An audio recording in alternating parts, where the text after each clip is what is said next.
Guys, आपने कभी एक ऐसे महल के बारे में सुना है जिसके अंदर एक दरवाजा है, लेकिन वो दरवाजा सिर्फ अंदर जाने के लिए ही खुलता है। लेकिन एक बार अगर आप उसके अंदर चले गए तो वो बाहर आने का रास्ता नहीं देता।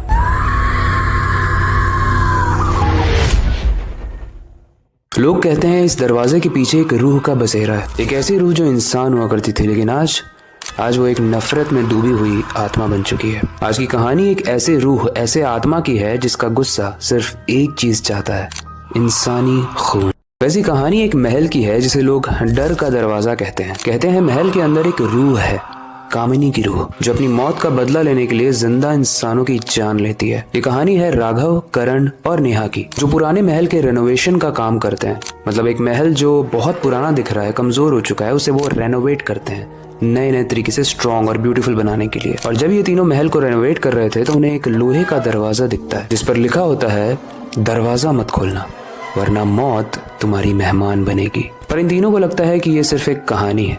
वो मजे मजे में उस दरवाजे को खोल देते हैं और तब शुरू होता है मौत का खेल।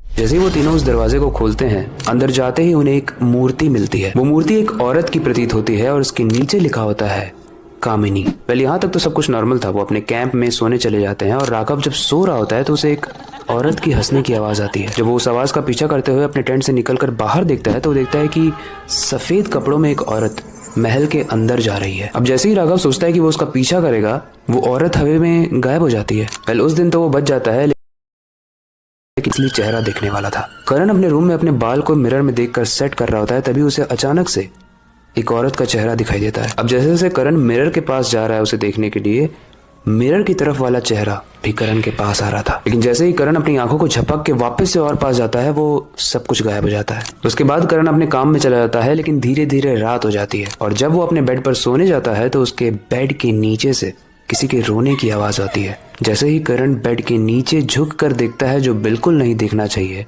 उसे कामिनी का असली फेस दिखता है जो एकदम डार्क था, खून में सना हुआ, और उसमें से बहुत तेज बदबू आती है। लेकिन सबसे स्ट्रेंज बात यह थी कि कामिनी के फेस में कोई भी आंखें नहीं थी।